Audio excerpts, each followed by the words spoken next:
ওনারা এখানে এসেছিলেন শিকার করতে। এই শিকার করতে আসার পরে প্রথমে ওনারা এসে দেখলেন এখানে একটা বড় সারস পাখি, সারস পাখিগুলো তো বড় হয়, ওই সারস পাখিকে বক শিকার করছে।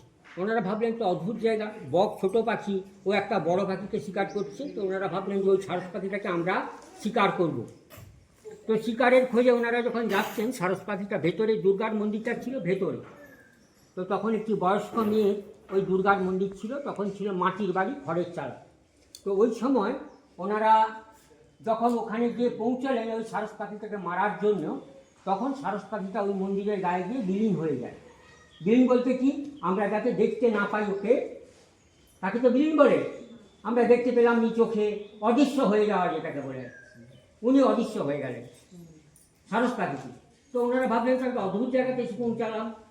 সব সন্ধ্যে হয়ে আসছে, ওই যে বুড়ি মেয়েটি ঠাকুরটি ছিল, উনি ওখানে বসে বসে সন্ধ্যেবেলা ঠাকুরকে প্রদীপ দেখাচ্ছেন। তো ওনারা ওই আলোর প্রদীপটা দেখতে পেয়ে ওনার কাছে গেলেন, গিয়ে বললেন, মা আমরা এরকম এসেছি, আমাদের একটু থাকার জায়গা দিতে হবে। বলে, বাবা আমার তো ছোটো এইটুকুন কুঁড়ে ঘর, তোরা থাকবি কোথায়? বললাম এখানেই থেকে যাবো। ওনারা থেকে গেলেন সেদিন রাত্রিতে। তো রাত্রিতে উদয়নারায়ণ ঘোষকে ওই মা দুর্গা উনি স্বপ্ন দিয়েছিলেন, যদি তুই এখানে আমার পুজো অর্চনা করিস এবং আমার সেবা করিস, তাহলে তোকে আমি এখানে ধনদৌলত প্রচুর দেব। উনি সেই কথাটি তার পরের দিন কাউকে কোনো কথা না বলে ওনার সঙ্গে যারা এসেছিলেন তাদেরকে পাঠিয়ে দিলেন বর্ধমান। উনি একা থেকে গেলেন। তখনকার দিনে বর্ধমান যাওয়া মানে তো পায়ে হেঁটে যাওয়া কিংবা ঘোড়া, এছাড়া কোনো পথ ছিল না, মোটরসাইকেল ছিল না, ট্যাক্সিও ছিল না। তখন ওরা ঘোড়ায় চেপে যখন গেলেন কিংবা কেউ কেউ হেঁটেও গেছিলেন, এগুলো অবশ্য আমাদের ইতিহাসে কোথাও লেখা নেই। আমি তোমাদেরকে মন গড়া কথাটা বলছি, হেঁটে কিংবা ঘোড়া থেকে, এটা আমার মন গড়া। মন গড়া কথাটা বুঝতে পারছো কি বলছি? আমার মন থেকে যেটা বেরোচ্ছে আমি সেই কথাটা বলছি, কি বলা হয় মন গড়া। তো ওনারা ওখানে গিয়ে পৌঁছালেন, গিয়ে ওখান থেকে 5-7 দিন পরে লোকজন নিয়ে এখানে এসে হাজির হলেন। নাড়াজল কথাটার অর্থ হচ্ছে ধান গাছের গোড়া প্লাস জল। ধান গাছের গোড়াকে আমরা লাড়া বলি, ওই লাড়া আর জল এই দিয়ে তৈরি হচ্ছে নাড়াজল। তো ওনারা ওখান থেকে ফিরে এলেন, ফিরে আসার পর এখানে বন জঙ্গল বসতি স্থাপন করতে আরম্ভ করলেন। তখনকার দিনে ওখান থেকেই লোকজনকে নিয়ে এসেছিলেন, ওই বর্ধমান থেকে নিয়ে এসে বসতি স্থাপন করার পর আস্তে আস্তে আস্তে আস্তে রাজবাড়ি গড়ে উঠেছিল 820 বঙ্গাব্দে। 820 থেকে আজ পর্যন্ত এখনও চলছেন। মা দুর্গা আমার জ্ঞানেতে চুরি হয়েছে 4 বার।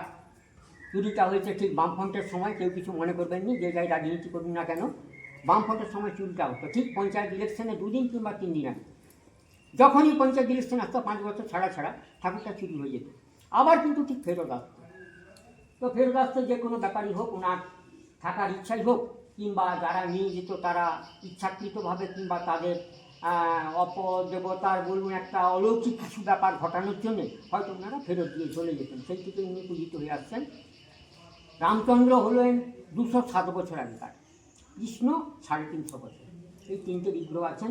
রাম, সীতা, ভরত, লক্ষ্মণ, শত্রুঘ্ন, হনুমান, এনারা 6 জন। এনাদের রথ হয় চৈত্র মাসে রামনবমী। রাধাকৃষ্ণ, গোপাল, এনাদের এই যে 2টো গর্ত আছে, গর্ত দুটিতে স্নান করানো হয়, যেটা পুষ্যা পূর্ণিমা হয়, ওই পুষ্যার সময় ওনাকে বের করে স্নান করানো হয়। ওখানে 25 চূড়া রাত মন্দির, ওই 25 চূড়া রাত মন্দিরে 5 দিন যান। এখানটাতে হয় ঝুলন, শ্রাবণ মাসে ঝুলন পূর্ণিমা, যেটা ঝুলন নদীতে বের করে নিয়ে এখানে ওনাদের 3 দিন ধরে ঝুলন পূর্ণিমাটা অনুষ্ঠিত হয়। মা দুর্গা পুজো ওইখানে ছিল বড় মন্দির। বুদ্ধবাবুর আমলে পুরো মন্দিরটাকে ভেঙে শেষ করে দিল। তার কারণ রাজারা বহু পাপ করেছিল, আমরা যারা প্রজা আছি আমরা ওই পাপ খণ্ডন করছি, মন্দিরটাকে পায়ে মারিয়ে মন্দির ভেঙে দাও। মন্দির ভেঙে দিয়ে মন্দিরে যে সমস্ত ইট বালি পাথর আছে ওগুলোকে মেঝেতে বিছিয়ে দাও, বিছিয়ে দিয়ে আমরা সবাই পায়ে হেঁটে চলো, তাহলে পাপ খণ্ডন হয়ে যাবে। এটা এখনকার আমাদের যারা তৃণমূল করি কিংবা যারা সিপিএম করতাম, আমাদের এটা মন থেকে এটা গড়ে উঠেছে। তো সেই আগে ওখানে দুর্গা আছেন এই নিচেতে সিংহাসনে, আর ওদিকটাতে রাধাকৃষ্ণ, গোপাল, এদিকটাতে রাম, সীতা, ভরত, লক্ষ্মণ, শত্রুঘ্ন, হনুমান। সবাইকে দেখান না, কোনো অসুবিধা নেই। আচ্ছা, উনি বলছেন, বলতে দিন না, তারপর শেষ হয়ে যাক, তারপর দেখাবেন সকলকে। এই হলো রাজবাড়ির ইতিহাস। নরেন্দ্রলাল খান সবাই শুনেছেন, যেটা মেদিনীপুর গভ কলেজ এই রাজারই। কিন্তু আমার বাড়ির মেয়েকে নিয়ে আমি যখন গোপেতে ভর্তি করতে গেছি, আমার কিন্তু 10 পয়সা কনসেশন হয়নি। আমাদেরই কলেজ, আমাদের জায়গা, অথচ আমাকে কিন্তু 10 পয়সা কনসেশন দেয়নি। কেন দেননি জানি না, ওনাদের মানসিকতা মানবিকতা কোন জায়গা থেকে পৌঁছেছে।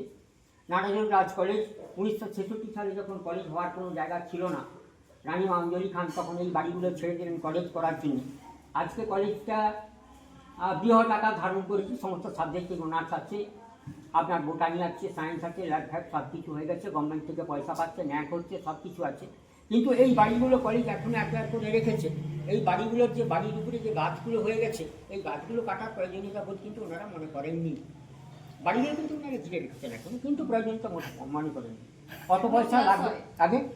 হ্যাঁ, ক্লাস হয় এখন। ক্লাস বলতে এখানে 2-3টে সেকশন হয়, যেমন আপনার একটা মাশরুম চাষ হয়, মেয়েদের একটা টেলারিং শেখানো হয়, একটা আপনার বিউটিশিয়ান কোর্স হয়, তার কারণে বাকিগুলো তো সব অনার্সের, আপনার তো 90 জনকার ছাত্রছাত্রী, অনার্সের ক্লাসগুলো করা সম্ভব নয়, যার জন্যে অনার্সটা পুরো কলেজটা ওখানে চলে গেছে, বাকি স্টাফগুলো এখানে চলছে। প্রফেসররা ওখানে থাকেন কয়েকজন, তো এই নিয়ে চলছে। তো সেই আজ থেকে হলো আপনার 611 বছরের এক বছর। তো সেই 611 বছর আগেকার যা ছিল চুনসুরকি, এটা আপনার অযোধ্যা থেকে নিয়ে আসা পাথর। এই পাথরটা পুরোপুরি অযোধ্যার, রামচন্দ্র পুরোপুরি অযোধ্যার। আমরা এখন রামচন্দ্রের অযোধ্যা বললেই সবাই এখন হাত জোড় করে ছুটছি রামচন্দ্রের জন্মভূমি দেখতে যাব, কিন্তু এই মন্দিরে কেউ এসে বলেনি যে রামচন্দ্রের একটু পুজো দিই।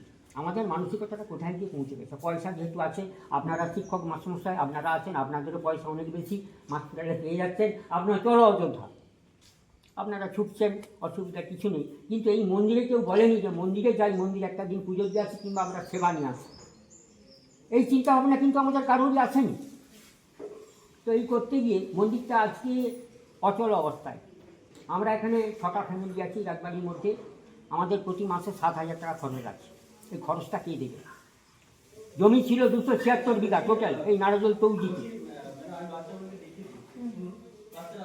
276 বিঘা সম্পত্তি ছিল নারজল তৌজিতে। এই রাজবাড়ির ভেতরটাতে আছে 58 বিঘা। 58 বিঘার মধ্যে 3টে পুকুর আছে, সামনে দিকে পরীক্ষা দেখলেন, পরীক্ষাটা 19 বিঘা জল আছে, 10 পয়সাও কিন্তু ঠাকুরের জন্য আছে। আপনারা কিছু মনে করবেন না, আপনাদেরকে বললাম বলে যে আমরা শিক্ষকতা করছি বলে আমাদেরকে বললো, কিন্তু এই 3টে পুকুর আছে, 3টে পুকুর রাজবাড়ির ভেতরে 19 বিঘা জল দিয়ে ঘেরা আছে, ঠাকুরের জন্য 10 পয়সা আছে। ওগুলো যারা রাজনৈতিক দল তাদের কেন আসেনি? এটা চলবে কোথায়? এই যে রথ আসছে, রথের দিনে আপনারা সকলে ঝাঁপিয়ে পড়বেন, সকলে বলবেন রথ করতে হবে, রথ করতে হবে, রথ করতে হবে। রথের আগের দিনে এখান থেকে আপনার প্রায় ধরে 12 থেকে 15 জনকে সেবা দেওয়া হয়, এটা করতে হবে। আর রামচন্দ্রের ওই দিন, রামচন্দ্র রথের দিন মানে অন্নভোগটা খাননি, তার আগের দিন ছাড়া করে ভোগ দিতে হবে। এবারে সবজি হয় আপনার 14 রকমের সবজি করতে হবে। এই 14 রকমের সবজি এবং ওনারা ডজন আছে, এই প্রত্যেকের দুটো ছড়াতে করে ভোগ রথের দিনে খানিয়ে নতুন নিতে যুদ্ধ করতে যাচ্ছে আছে, ঘুমিয়ে যায়, তার জন্য অন্নভোগটা মিষ্টি মিষ্টান্ন ফলমূল যা কিছু সবটাই করে, কিন্তু অন্নভোগটা এই প্রত্যেকে এই যদি কোনোদিন তার শান্তি দিতে পারে দেখবেন রবি ঠাকুর এখানে গেছে দিয়ে করেছে।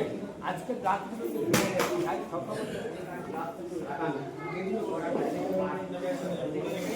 পঞ্চাশ আছেন, 100 দিনের কাজ করা যায়।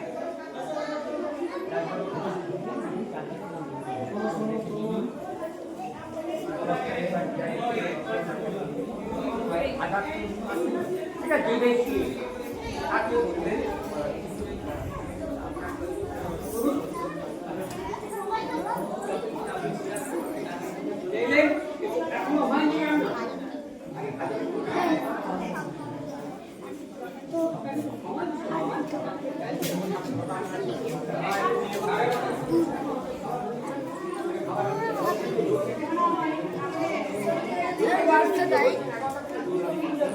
What the day?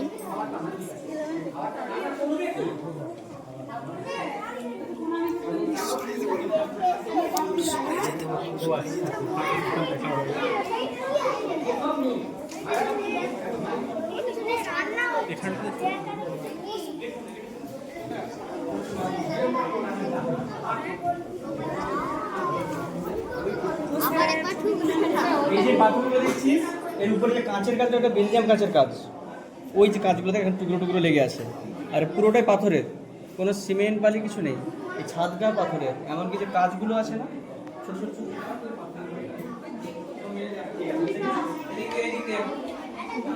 ওইখানে যে শুনেছেন ওটা বিষ্ণু হচ্ছে যতগুলো অবতার যতগুলো খোদাই করা আছে স্যার, যতগুলো অবতার যত অবতার বিষ্ণু সব খোদাই করা আছে, কুর্মা অবতার থেকে সব দেখতে পাবেন।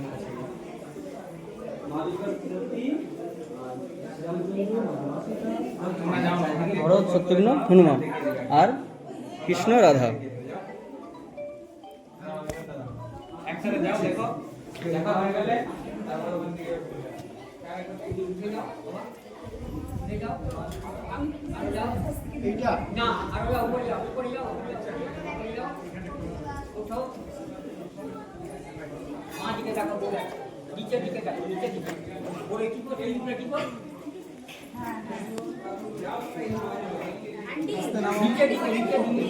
এটা দুর্গা মন্দির, দুর্গা ঠাকুর এখানে থাকে। এখন এটা কাজ পরিষ্কার চলছে বলে এখন দুর্গা মন্দির।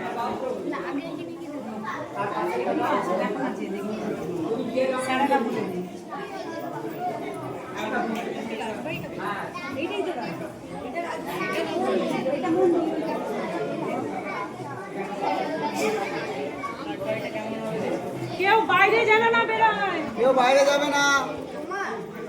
এই কেউ বাইরে বেরোবে না, এর মধ্যেই থাকবে।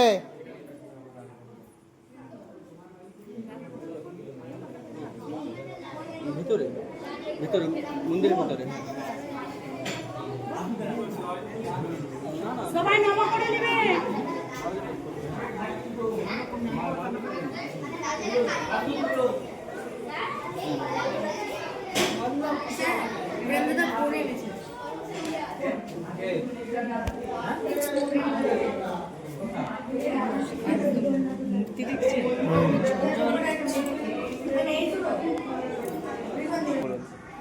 মাঝে মাঝিটা কোথায়? মাঝে হ্যাঁ। শ্রীরামচন্দ্র, হ্যাঁ। লক্ষণ, ভরত, শত্রুঘ্ন, হনুমান। আর ওখানে হচ্ছে কৃষ্ণ, রাধা যেমন আছেন। এই মা দুর্গার মন্দির হচ্ছে এই পেছনে বড় মন্দিরটা। মা দুর্গা এখন ওখানে মন্দিরে কাজ হচ্ছে, এখানে আছে। পুজোর সময় বাইরে থাকে অষ্টাদশ মূর্তি, মানে সোনার। সামনে যেয়ে প্রণাম করে চলে, মানে এখান থেকে প্রণাম করে চলে যায়।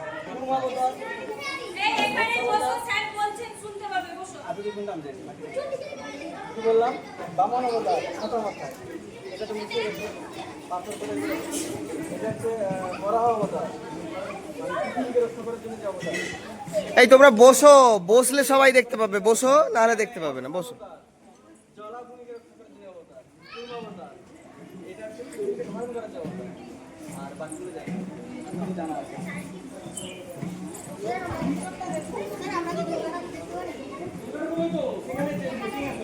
ভিডিও করছি।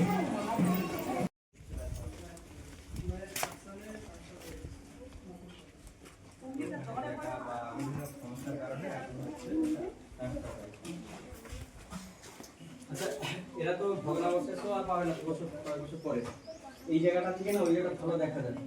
আমরা যদি দাঁড়িয়ে থাকি নিরাপদভাবে দেখানো যাবে ওই জায়গাটা থেকে, মানে পাড়টা দিকে, এই যে এই গেটটা দিকে। আচ্ছা, এটা আসল দুর্গা মন্দির নাকি? হ্যাঁ, ওই জন্য বলছি আমরা দাঁড়ালে, কারণ ভবিষ্যতে দেখতে পাবো সব জায়গাটা ভেঙে যাচ্ছে। এর সময় তাহলে এসে একটু দাঁড়িয়ে যায় বড়রা, তারপরে এখানে নিয়ে যাবো। এখানে কি হতো এটা? স্যার এটা কি হতো? এটা হোম হোম হোম দুটো করবি না। এই এই পা দিও না ওখানে। পা দিও না। এখানে হোম করা হয়, সাইড দিয়ে যাও। হ্যাঁ, নারাজল রাজবাড়ি এখানটাতে একটু দাঁড়াতে হবে, পুকুর পাড় তো। হ্যাঁ, এখানটা কি দেখা যাবে? ওই ভগ্নাবশেষ হয়। ঘরে এখানেই ধ্বংস তো এটা পাবে না তো। এটা রাজবাড়িটা আসল? এটা ভালো ছিল, 5 বছর আগে বন্ধ। ওই তোরা তোদের মতে আছিস, তোদের মতে আছিস সমস্যা। এটি আসল বাড়ি নাকি? হ্যাঁ হ্যাঁ, এই বহু এলাকা, ওদিকটা ভালো আছে, ওদিকটা থাকে রাজবংশ। ওই তো যে টাকাটা এসেছিল সে টাকাটা এদিকে আয়, এদিকে আয়, এদিকে আয়, এদিকে আয়, ছায়াতে আয়, ছায়াতে আয়।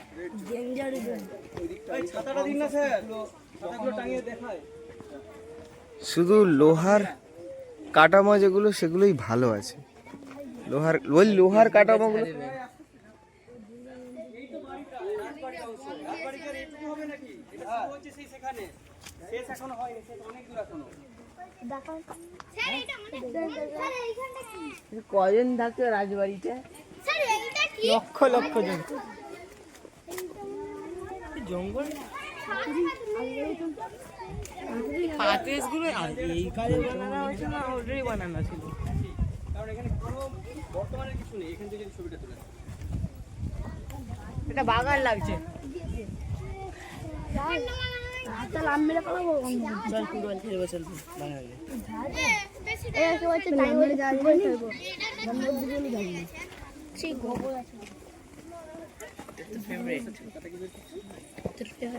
ওদিকে যাওয়া যাবে না। ব্যাস এখান থেকে এটা তো পরীক্ষা, এটা হচ্ছে যাতে নিরাপদ থাকে, পরীক্ষাটা দিয়ে করা আছে। মানে একটা খাল ঘাটা আছে নাকি? হ্যাঁ, ওই কুমির ছাড়া। কুমির ছাড়া থাকতো না? আচ্ছা, এইখান থেকে পুরো রাজবাড়ির ভিউটা দেখতে পাচ্ছ, দেখে নাও।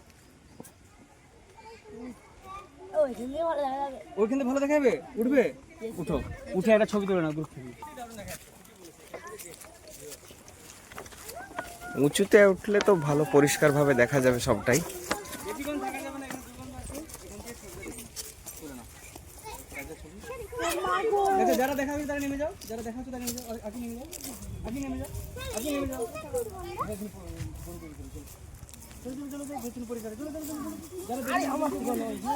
যাদের দেখা হয়ে যাচ্ছে দেখে নিচে নেমে যাও, আর যাদের দেখা হয়নি এসো দেখে যাও।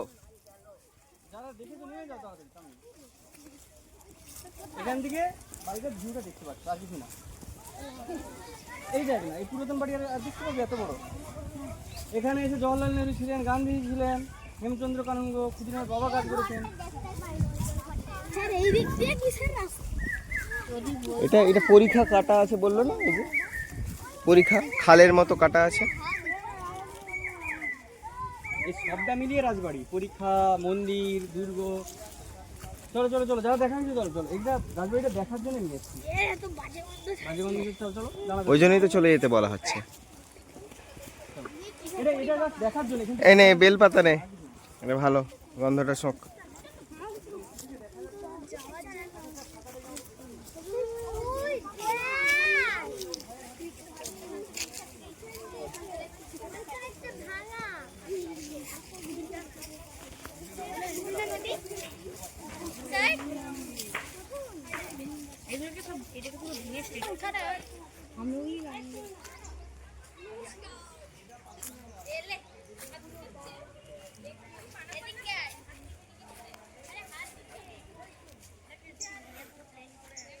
এটাও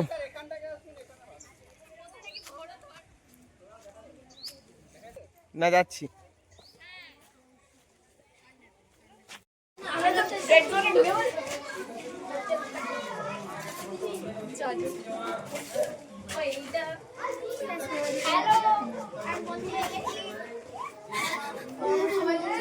এই চলো চলো।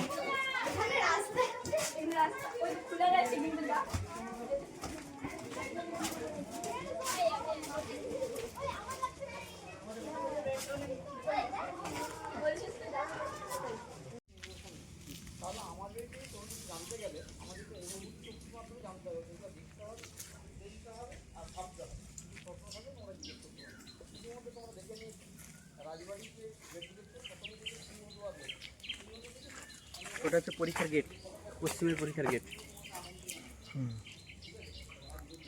নারায়ণজলের যে রোড, সেখান থেকে এর মধ্যে কিন্তু কোনো জনবসতি ছিল না, ছিল না। তাই এটা পুরো শুধুই রাজ পরিবার আর তার সৈন্য সামন্ত পার্শ্বদ প্রজা কয়েকজন মিলে।